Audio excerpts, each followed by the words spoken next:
Namaste, my dear friends. An important question that people ask me today is, why do we need a mat to practice yoga? An excellent question. In traditional times, the yogis were not using a mat, but rather they were using the skin of a deer or of a tiger to practice.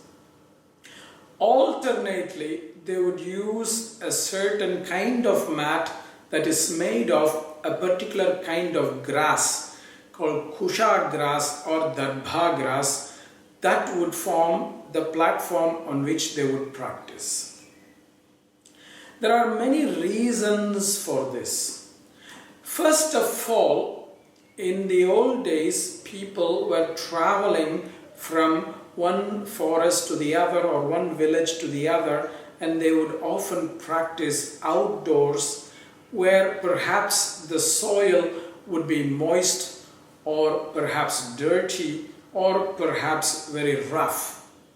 So, for a very practical reason, they would use a mat as a way of protection.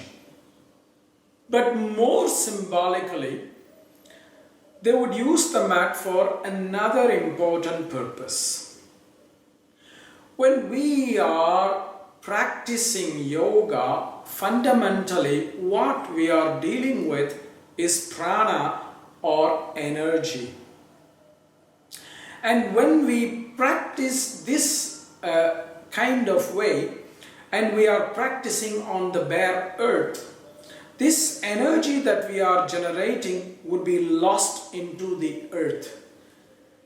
Because earth is something that draws the energy out. That's why when you deal with an electric circuit, you have something called the earth. That is a way of taking out the energy.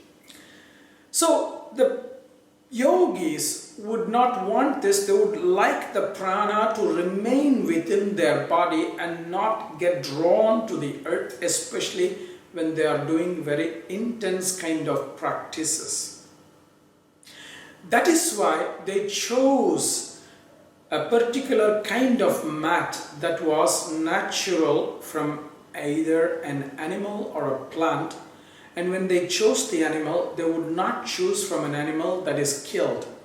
That animal had to die of natural causes, only then that skin was considered appropriate for use because of the principle of ahimsa.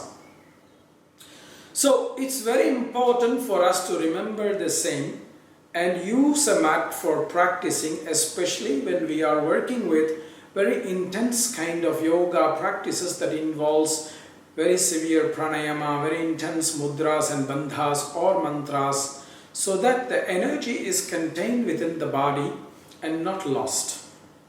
For this, however, we need to use natural mats, not things that are made of rubber or plastic that is marketed today as yoga mats. These are very unfriendly to the nature and unfriendly to the yogic practices.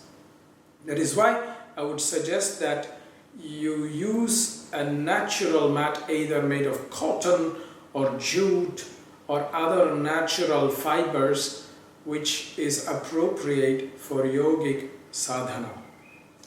Namaste, my dear friends.